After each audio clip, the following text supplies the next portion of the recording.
제가 오늘 어리석은 신앙인들이라는 그런 제목으로 말씀을 나누고자 합니다. 지난주에 김 목사님께서 아주 귀한 본문으로 말씀을 전해 주셨어요. 우리 한마음교회 성도님 모두에게 그래서 저희가 늘 바라는 것은 이 우리를 향한 하나님의 은혜가 좀 무엇인지 좀 바로 인식하셨으면 합니다. 정말 그 은혜가 무엇인지. 그래서 주님을 향한 그 믿음 안에서 어떤 어려움이나 어떤 그런 상황에서도 넉넉히 이길 수 있는, 그리고 또 정말 축복된 하나님의 나라를 누릴 수 있는 그런 성도님 모두가 되기를 소망합니다. 사실 오늘 본문은 3장 1절부터 시작이 되는데요. 우리 지난주에 김 목사님께서 나눠주셨던 2장 20절, 21절 말씀을 잠깐 좀 나눴으면 합니다. 제가 좀 읽어드릴게요. 여러분들 잘 아시는 말씀이지만, 내가 그리스도와 함께 십자가에 못 박혔나니 그런즉 이제는 내가 사는 것이 아니요 오직 내 안에 그리스도께서 사시는 것이라. 이제 내가 육체 가운데 사는 것은 나를 사랑하사 나를 위하여 자기 자신을 버리신 하나님의 아들을 믿는 믿음 안에서 사는 것이라. 내가 하나님의 은혜를 패하지 아니하노니 만일 의롭게 되는 것이 율법으로 말미암으면 그리스도께서 헛되이 죽으셨느니라. 여러분도 다 아시지만 지난주에 저의 처조카 지금 이제 30세, 내일이 창창한 그런 젊은 청춘의 나이에 저희가 그 처조카를 떠나 보냈습니다. 인간적으로 봤을 때는 너무나 정말 안타깝고 그런 슬픈 그런 주간이었어요. 근데 이 갈라디아서의 말씀이 제게 위로를 주기에 잠깐 좀 나눠 보았습니다. 다시 20절부터 여러분들 시작하는 말씀 보시면, 내가 그리스도와 함께 십자가에 못 박혔나니, 다른 말로 하면 그리스도와 함께 십자가에 죽었다는 얘기죠. 죽었나니, 이런 말씀입니다. 그래서 성경은 우리 신앙인의 죽음을 이렇게 가르치고 있습니다. 다 아시겠지만 우리 인간은요, 우리 인간에게 죽음이라는 것은 이미 다 정해져 있어요. 1년 후에 죽든 20년, 30년 후에 죽든 우린 모두 죽을 수밖에 없는 그런 존재이죠. 다 죽을 수밖에 없는 그런 존재입니다. 그리고 이는 하나님께서 모든 인간에게 죄의 형벌로 치르게 하신 것입니다. 우리 모두 죽을 수밖에 없다는 것은. 그래서 육으로 죽을 수밖에 없는 인간, 아주 연약한 인간입니다. 우리 모두 죽음을 향해 가야만 합니다. 하지만 이런 인간에게 하나님께서 놀라운 은혜를 경험케 하셨다는 거죠. 당신의 아들 예수 그리스도를 통해서 그가 우리의 죄의 형벌을 대신하여 십자가의 죽음을 당하심으로써 우리 믿는 이에게 정말 놀라운 것을 경험케 하셨어요. 물론 다 아시지만 가장 중요한 것은 우리에게 구원을 경험케 하셨죠. 하지만 이 시간에 좀 생각해 보고자 하는 것은요, 예수님께서 십자가의 그 죽음의 형벌을 대신하시면서 우리 신앙인의 죽음에 대한 새로운 인식을 또한 허락하셨다는 거죠. 죽음에 대한 새로운 인식을 갖게 하셨어요. 좀 제가 쉽게 설명을 드린다면요, 먼저 죄로 인해 죽어야 할 이 육의 죽음은 이미 경험했다는 겁니다. 믿는 이들은. 그래서 내가 그리스도와 함께 십자가에 못 박혔나니 죽었나니 이렇게 말씀하는 거죠. 또한 그래서 우리에게 침례 또한 가르치십니다. 침례의 의미를 가르치시죠. 침례의 의미 여러분들 잘 아시죠? 주님과 더불어 장사되었다가 부활한 자 됐다는 거. 우린 죄의 형벌로 인한 그 죽음을 이미 경험케 하셨다는 겁니다. 하지만 아직 이 인간의 육을 우리가 갖고 있는 것이기 때문에 이 인간의 육은요, 사실 믿는 이의 육은 성령의 장막에 쌓여 있는 것을 또한 바울은 설명합니다. 그래서 어떤 상황을 통해서 우리가 이제 남은 육까지, 그러니까 성령의 장막에 쌓이는 육까지 우리가 장사를 지내야 된다면 그 죽음은 결코 죽음의 형벌로 인한 것이 아니라는 거죠. 그 죽음은 어떤 저주가 아니라 하늘의 영원한 집으로 돌아가기 위한 것이라는 겁니다. 그렇기 때문에 믿는 이의 죽음은요, 이게 어떠한 죽음이든 절망할 이유가 없는 거예요. 사실. 물론 인간적으로 떠나보내야 하니까 슬프고 안타깝죠. 마음이 아프죠. 또 이해가 안 될 때가 너무 많아요. 왜 이런 일이 일어나는지 우리 이해할 수가 없어요. 하지만 그리스도의 죽음이 헛되지 않은 것처럼 우리 믿는 이의 죽음도 정말 신앙인으로서 우리가 하루를 살았든 1년을 살았든 10년을 살았든 우리가 믿음 안에서 그리스도와 함께 더불어 살았다면은 우리 신앙인의 죽음은 헛된 죽음이 없다는 것을 기억하셨으면 합니다. 우리가 예수 그리스도를 구세주로 믿고 영접할 때 우린 이미 그리스도와 함께 십자가에 장사되고 새롭게 주님 안에서 부활한 자들입니다. 새로운 피조물로 하나님께서 손으로 지으신 그런 장막 안에 거하는 자들입니다. 그래서 이제 내 안에 그리스도께서 성령님께서 함께 사시는 거죠. 그리스도께서 함께 사신다 하지 않습니까? 그리고 이것은 이런 내 삶은 이 내 안에 그리스도께서 함께 사시는 이 나의 육의 삶은 뭡니까? 오직 나를 사랑하사 나를 위해 자기 자신을 버리신 하나님의 아들을 믿는 그 믿음으로 살아갈 때 경험케 됨을 말씀하고 계세요. 그래서 성도님 모두가 이를 좀 인식하시고 누리셨으면 합니다. 그리고 어떤 죽음을 당한다 해도 이제 우리에게 헛된 죽음이 없다는 거 좀 기억하셨으면 합니다. 자, 오늘 본문 말씀 제가 좀 보겠는데요. 오늘 본문 말씀 보니까 이 바울이 이제 갈라디아 교회 성도들에게 전하고자 하는 사실 본론의 시작입니다. 3장부터는 이제 본론의 시작이 되는데 우리 함께 보기로 하죠. 1절 말씀 뭐 보시면은 어리석도다 갈라디아 사람들아 예수 그리스도께서 십자가에 못 박히신 것이 너희 눈앞에 밝히 보이거늘 누가 너희를 꾀더냐. 지금 바울은 어리석도다 갈라디아 사람들아 이렇게 얘기합니다. 어리석다는 거예요. 여러분들 바울이 지금 개척한 곳으로 알려진 곳이거든요. 근데 그 갈라디아 교회 성도들에게 지금 어리석다.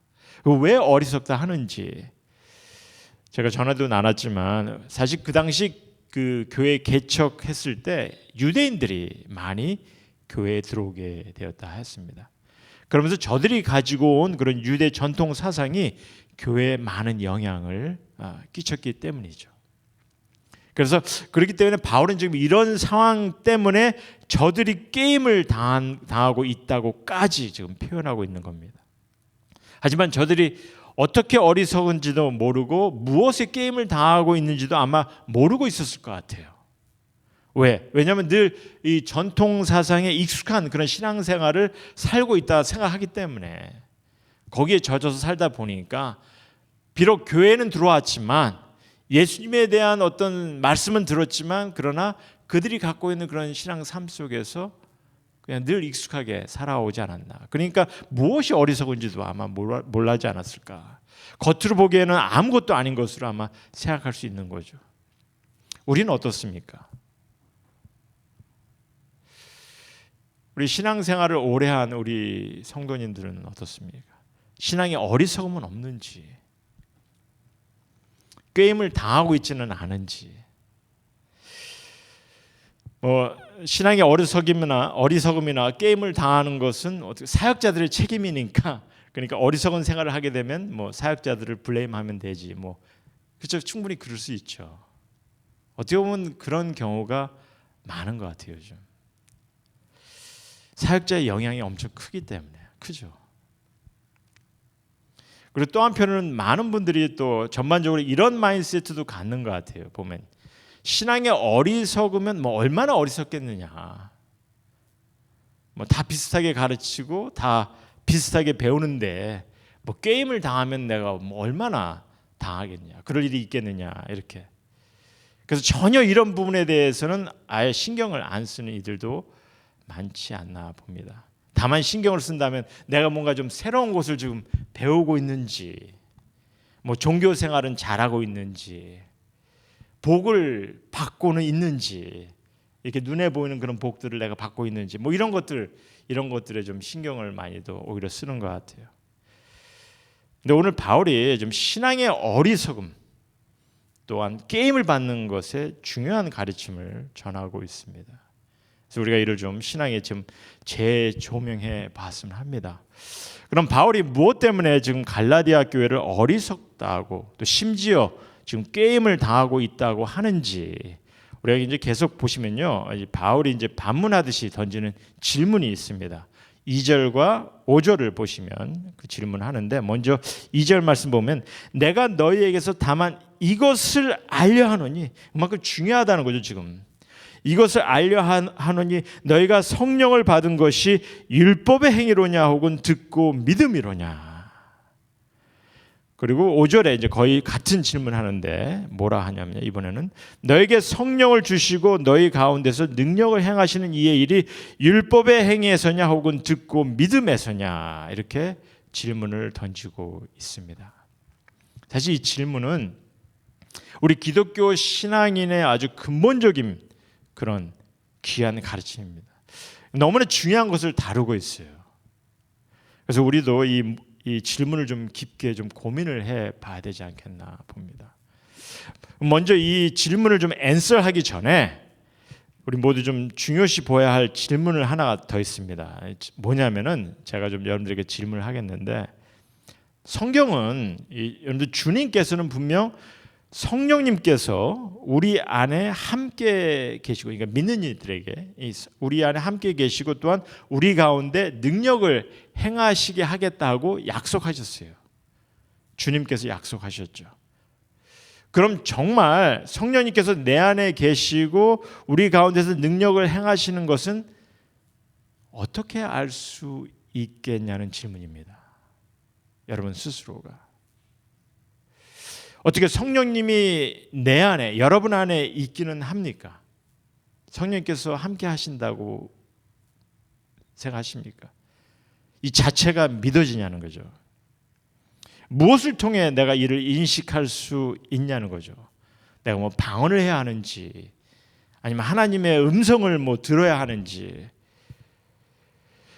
어떤 불같이 뜨거운 그런 뭐 어떤 마음을 경험해야 하는지, 아니면 뭐 열심히 생기면 그런 뭐 열심히 생기는 뭐 그런 모습을 내가 경험을 해야 되는지, 아니면 8절과 9절에서 복을 얘기하듯이 내가 정말 눈에 보이는 그런 복 받는 것을 경험해야 하는지, 뭐 물질적인 복을 그런 것을 경험해야 내가 정말 성령님께서 내 안에 함께 하시구나 이를 인식할 수 있는지,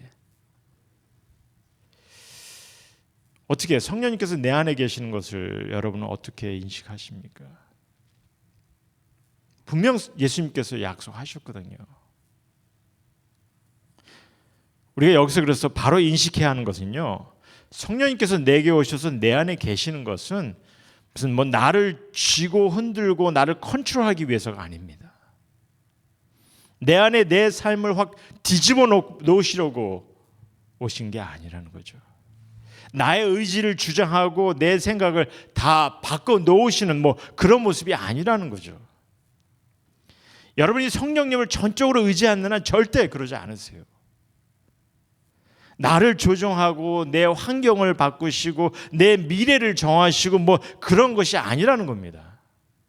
로봇도 아닌데 때로는 이런 잘못된 인식을 갖는 경우가 너무 많은 것 같아요. 성경은 이를 가르치지 않아요. 물론 내 안에 능력을 행하십니다. 하지만 이 또한 독단적으로 하시는 것이 아니죠. 내가 성령님을 의지해야 행해지는 것이고, 그래서 성령님께서 어떻게 능력을 행하시는지 이에 대한 구체적인 가르침은 우리가 이제 바울이 갈라디아서 후반부에 또 이에 대해서 좀 언급을 합니다. 그래서 그때 좀 자세히 보고자 하고요. 일단 내 안에 오셔서 함께 하시는 것은, 성령님께서 내 안에 오셔서 함께 하시는 것은 내가 주님과의 관계를 위함이죠. 관계를 위한 거죠. 즉 가까이 함께하는, 내 안에 늘 함께 계시는 그런 관계, 사랑의 관계, 사귐의 관계를 세우기 위하심입니다. 그래서 저희가 요한 1서를 보았는데 여러분들 기억하시죠? 요한일서 4장, 그의 성령을 우리에게 주심으로 우리가 그 안에 거하고 그가 우리 안에 거하시는 줄을 아느니라. 인식하라는 거죠. 그럼 15절 보면 누구든지 예수를 하나님의 아들이라 시인하면 하나님이 그 안에 거하시고 그도 하나님 안에 거하시니라. 하나님이 우리를 사랑하시는 사랑을 우리가 알고 믿었노라. 하나님은 사랑이시라. 사랑 안에 거하는 자는 하나님 안에 거하고 하나님도 그 안에 거하시니라. 이로써 사랑이 우리에게 온전히 이루어진 것은 우리로 심판날에 담대함을 가지게 하려 함이니. 이런 말씀하시죠. 성령님께서 우리 안에 계시는 것은요, 사실 이게 주님의 약속입니다. 하나님께서 사랑하는 이들에게 성령님께서 주님께서 함께 하도록 하셨어요. 그래서 우리도 주님 안에 거할 수 있도록 하기 위해서, 그리고 함께함을 통해서 우리가 경험하는 것이 뭡니까? 사랑의 관계죠. 사랑의 관계. 하나님과의 사귐을 경험토록 하게 하기 위해서. 하지만 그가 영이시기 때문에 사실 어떻게 보면 우리는 그를 인식하기가 쉽진 않아요. 인식할 수가 없어요. 우리가 인식할 수 있는 방법은, 만약 우리가 인식할 수 있는 방법을 생각한다면 일단 주님께서 약속하셨기 때문에 우린 그렇게 받아들여야 하는 것이고, 그리고 정말 여러분들이 인식하고 싶다면은 우리가 이제 우리 안에 하나님께서 그 능력을 행하게 하심을 또 말씀하시지 않습니까? 그래서 이를 통해서 우리가 인식할 수 있는데, 우리 갈라디아서 후반부를 보면서 좀 나누고자 합니다. 어쨌든 중요한 것은 우리 안에 성령님께서 늘 함께 계시고 또한 능력을 행하시려 하신다는 거, 이를 좀 인식하셨으면 합니다. 주님의 약속이고 우리가 이를 온전히 인식해야 돼요. 그럼 이제 바울의 질문을 좀 돌아가서, 그럼 성령이 내 안에 계시는 것이 무엇 때문인지 우리 갈라디아서 45장에 보시면, 성령님께서 내 안에 계시는 것이 무엇 때문인지, 나의 종교 행위, 나의 열심, 나의 열정 때문인지 아니죠. 뭐라고 말씀하십니까? 말씀을 듣고 믿음을 갖고 있기 때문이라 이렇게 말씀하십니다. 우리가 말씀을 듣고 주님을 향한 믿음을 갖고 있으면 성령님께서 우리 안에 오셔서 우리 안에 계신다는 게, 여러분 안에 계실 뿐만 아니라 또한 능력을 행하시게 하신다 이렇게 얘기합니다. 다만 말씀을 듣고 주님을 향한 믿음을 가지심으로. 어떻게 이게 받아들이십니까? 이게 성경의 가르침의 진리의 가르침이거든요. 성경이 가르치는 진리의 가르침이거든요. 그런데 왜 이렇게 우리는 많은 경우 헛다리를 잡고 있는지 모르겠어요. 이게 말입니다. 우리가 이걸 바로 인식하지 못하면, 바로 받아들이지 못하면요, 성령님의 인도하심도, 성령님의 능력도 잘못 보고 그의 능력도 경험하지 못하는 거죠. 성령님께서 안 계시면 몰라도 성령님께서 계시고 우리와 함께 하신다 하시는데, 때로는 보면은 막 산기도에 가야만 성령님 만날 수 있고, 찬양 집회를 가야만 경험할 수 있고, 철야를 해야만, 부흥회를 가야만 성령님께서 나와 함께 하시는 이런 식으로 우리가, 그런 분으로 우리가 만들지 않냐는 거죠. 그리고 더러는 아예 그냥 안 계신 것처럼 방치해둘 때가 많이 있습니다. 그러니까 주님을 늘 의지하지 못하는 거죠. 성령님께서 함께 하심을 늘 여러분들께서 경험하시고 또 믿음 안에서 이를 경험하셨으면 합니다. 여기서 바울은요, 우리가 듣고 믿음으로 성령님께서 함께 하신다 하시는데, 그럼 말씀을 듣는다는 것이 어떤 의미겠어요? 이 말씀을 듣는다는 것은 갈라디아서 1장에서 설명하듯이 예수 그리스도의 가르침을 통해 전해지는 복음이죠. 복음의 말씀을 듣는 거죠. 근데 여기서 좀 더 놀라운 것이, 이 복음의 말씀이 오늘 8절 말씀을 보시면 이미 아브라함에까지 전해졌음을 말씀하고 있다는 겁니다. 우리 8절 말씀 보시죠. 8절 말씀 보시면은 또 하나님이 이방을 믿음으로 말미암아 의로 정하실 것을 성경에 미리 알고 먼저 아브라함에게 복음을 전하되 모든 이방인이 너로 말미암아 복을 받으려 하니라. 일단 8절 말씀부터 이해해 봅시다. 여러분들, 하나님이 이방을 믿음으로 말미암아 의로 정하실 것을 성경이 미리 알고 먼저 아브라함에게 복음을 전하되, 이렇게 얘기합니다. 성경이 미리 알고 아브라함에게 복음을 전했다. 이게 무슨 말씀이냐? 여기서 성경이라는 것은요, 이 원어적으로 봤을 때 말씀을 기록해 하는 일을 말합니다. 성경이라는 것은. 그러니까 사실 이제 창세기를 기록한 이는 모세예요. 하지만 이 말씀을 기록해 하는 이는 누구겠습니까? 말씀으로 오신 주님으로 우리가 볼 수 있는 거죠. 말씀으로 오신 주님. 그래서 주님께서 아브라함에게 지금 벌써 복음을, 즉 복되고 기쁜 소식을 미리 보게 하셨다는 겁니다.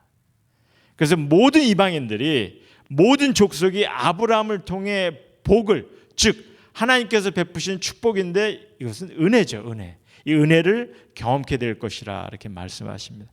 그래서 이제 9절 말씀 보시면 9절에 보면은 그러므로 믿음으로 말미암은 자는, 그러니까 이제 복음을 듣고 믿음을 갖는 이들이죠. 이 복음을 듣고 믿음을 갖는 자들, 이들은 믿음이 있는 아브라함과 함께 복을 받으리라. 여기서 좀 유의해서 보아야 되는 것은요, 믿음이 있는 아브라함을 말할 때 주님을 향한 믿음을 암시합니다. 주님을 향한 믿음을 암시해요. 그래서 결과적으로 복이라는 것의 결과물은, 그러니까 이제 복이라는 것도 하나님께서 이방인들에게 주님을 향한 믿음을 통해서 의로 정하실 것, 그러니까 주님을 향한 믿음을 통해서 이방인들을 이제 의로운 자로 여기실 것, 이것이 그러니까 구원을 경험케 될 것이라, 이것이 참 복이라는 것을 우리에게 말씀해주고 있다는 겁니다. 그래서 이렇게 복음의 말씀을 듣고 믿음을 갖는 이들에게 성령이 늘 함께 하시는 거죠. 믿습니까? 성령님께서 여러분과 함께 하는 것을 믿으세요? 근데 이렇게 놀랍고 정말 기쁜 그런 복된 소식을 인식하지 못하는 그 갈라디아 교회가 바울은 지금 어리석다 이렇게 얘기합니다. 저들에게 보여준 그 복음을 보지도 못하고 헛된 게임에 빠져들기 때문에 그들을 어리석다 얘기합니다. 그럼 저들을 어리석게 하는 그런 헛된 게임은 어떤 것인지 우리가 이제 본문을 통해서 보면은 이 헛된 게임이라는 것은 이 내게 성령이 주어지고 내 안에 능력이 드러나는 것이 이게 율법의 행위를 통해서 얻어지는 것이라 믿는 것이죠. 헛된 게임 자체가, 즉 율법적인 행위로 성령님께서 내 안에 계시고 또 내 안에 능력이 드러나는 것을 확인할 수 있다 여기는 겁니다.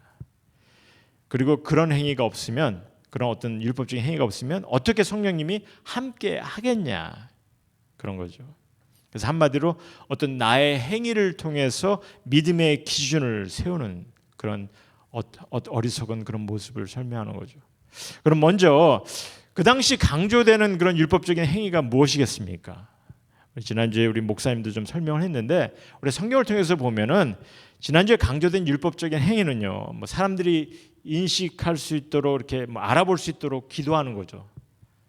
기도하는 거. 그래서 하루에 3번 기도하고, 뭐 금식 기도도 정기적으로 하는 거고, 또 안식일을 지켜야 하기 때문에 안식일에 지켜야 할 것들을 행하는 것, 또 율법을 묵상하는 것, 정결한 삶을 살아가는 것, 또 절기를 잘 지키는 것, 뭐 제물을 바치는 것, 이런 것들이 사실 그때 당시 중요시 여기던 율법적인 행위거든요.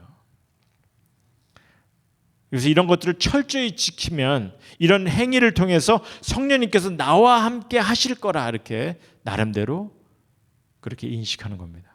근데 사실 이런 행위들, 여러분들 이런 행위들 제가 좀 이렇게 열거를 했는데, 이런 행위들을 보면요 별로 해로울 것이 없어요. 사실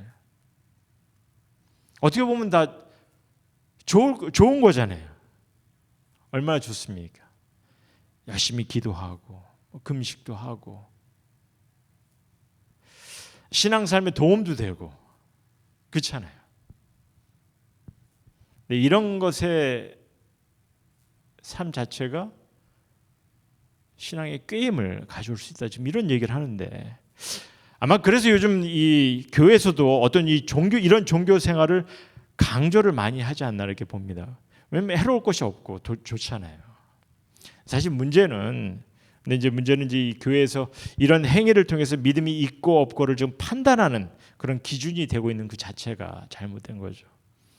이런 행위를 하면 믿음이 좋아 보이고 그렇지 않으면 아니라 이렇게 생각을 하는 경우가 많다는 거죠. 그래서 우리도 유의를 해야 됩니다. 아니 좀 바로 좀 생각을 해야 되는 거죠. 비록 그렇게 뭐 크게 해로울 것도 없고 때론 뭐 도움이 될 수 있는 그런 행위 같지만 분명 바울은 이를 어리석다, 심지어 헛된 게임이라고까지 한다는 거죠. 왜? 궁극적으로 이런 행위를 통해서 사람들이 어떻게 판단합니까? 아, 저 사람 성령님께서 함께 하시네. 저 사람 성령님께서 함께 하지 않네. 이런 판단을 한다는 거죠. 사람들의 믿음의 레벨을 행위로 저울질하고 있다는 거죠. 결국 무슨 말이냐면 하나님의 은혜와 사랑을 저 사람이 받았는지 안 받았는지도 행위로 판단해 버리는 겁니다. 그러니 얼마나 어리석냐는 거죠.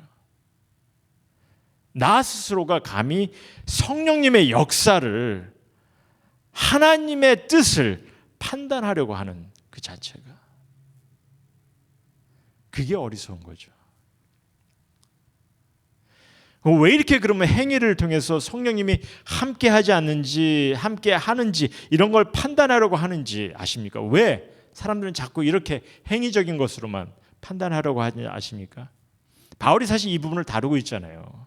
왜 이렇게 행위를 통해서 성령님이 함께 하는지 안 하는지를 판단하려고 하냐면요, 복음의 말씀에 확신이 없기 때문에,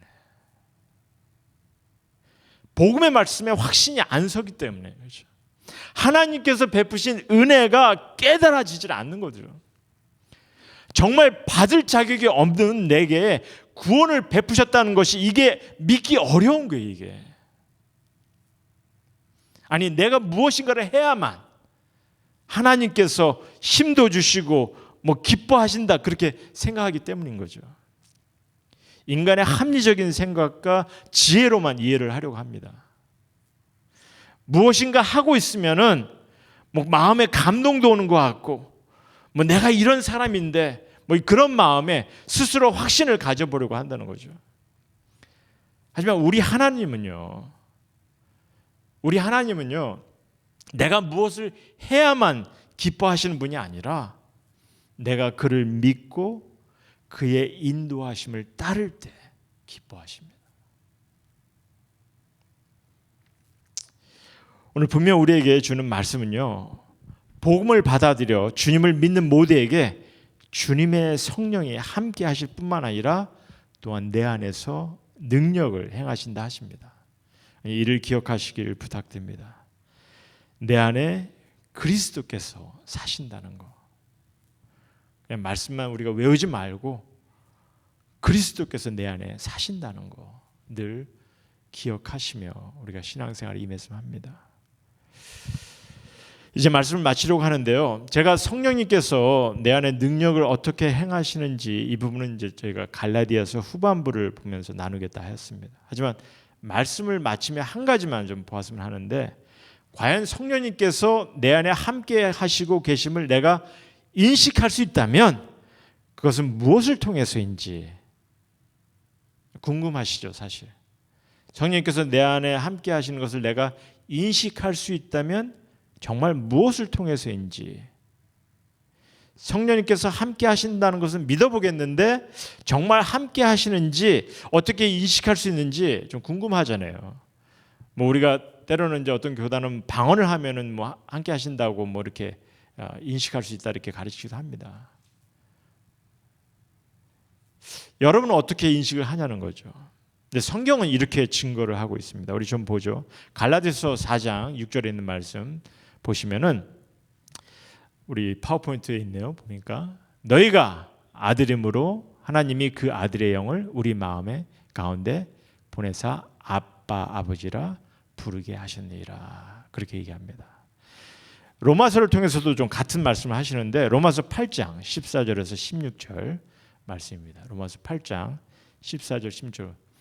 무릇 하나님의 영으로 인도함을 받는 사람은 곧 하나님의 아들이라. 너희는 다시 무서워하는 종의 영을 받지 아니하고 양자의 영을 받았으므로 우리가 아빠 아버지라고 부르짖느니라. 성령이 친히 우리의 영과 더불어 우리가 하나님의 자녀인 것을 증언하시나니 이렇게 적고 있어요. 그러니까 성령님께서 내 안에 계심을 내가 확신하고 증거할 수 있는 것 중에 하나는요, 내가 하나님을 부르는 데 있어서 그냥 하나님이 아니라 그냥 하나님 아버지도 아니고 아빠 아버지라고 부를 수 있는 내 자신을 볼 때라는 거죠. 아빠 아버지라 부를 수 있는 내 자신을 볼 때라는 거죠. 그게 무슨 말이냐? 사실 의미도 모르고 아바 아버지라고 부르는 것은 누구나 할 수 있어요. 사실 아바 아버지라고 부르는, 우리 뭐 찬양도 하니까. 그러나 참 의미를 알고 부른다는 것은 하나님이 어떤 분이심을 알기에 부르는 거죠. 그래서 정말 내가 아빠 아버지를 부른다는 것은요, 삶의 모든 문제를, 참 힘들고 어려운 문제를, 심지어 의심까지도 다 갖고 와서 아뢰는 겁니다. 우리 한마음교회 성도님들은 정말 여러분은 사실 여러분이 어렵고 힘든 일들이 경험할 때, 그래서 뭐 부부간의 문제, 뭐 자녀들 때문에 갖는 문제, 부모님 때문에 고민해야 되는 문제, 사업 때문에, 뭐 경제적인 문제, 심지어 육적으로 받는 그런 욕심이나 유혹적인 문제, 이런 모든 문제를 정말 아빠 아버지께 감추지 않고 내려놓아 보셨습니까? 그냥 감정적으로 그냥 아빠라고 외치는 것이 아니라 이 모든 것을 좀 섬세한 것까지 다 아빠 대신 아버지께 내려놓아 보셨냐는 거죠. 그에게 아빠 아버지 하면서 그의 인도하심을 붙잡고 그가 나와 함께 하시고 나를 지키실 것을 믿고 이 모든 것을 내려놓아 보시냐는 거죠. 하나님 아버지께서 여러분들 참 은혜를 베푸신 자입니다. 전지전능하신 자요, 내게 구원을 베푸신 자요 뿐만 아니라 나의 모든 일거일동을 다 아시는, 그리고 인도하시는 분이시기 때문에 이를 너무나 확신하기 때문에 내가 아빠 아버지 하며 다 내려놓을 수 있냐는 거죠. 우리 한마음교회 성도님 모두께서 이를 경험하신다면은 그러한 모습 자체가 여러분 안에 성령님께서 함께 하심을 지금 성경은 우리에게 증거하고 있다는 거죠. 그래서 나의 아프고 고통스러운 것을 가장 잘 아시는 그런 성령님께서 함께 아빠 아버지를 부르고 계심을 기억하시고, 여러분께서 이를 믿으시고 늘 삶에서 주님과 늘 동행하시고 또 성령님의 인도하심을 의지하시고, 그래서 넉넉히 이기시는 하나님의 은혜의 축복을 누리시는 그런 성도님 모두가 되기를 주님의 이름으로 소원합니다. 주님 감사합니다.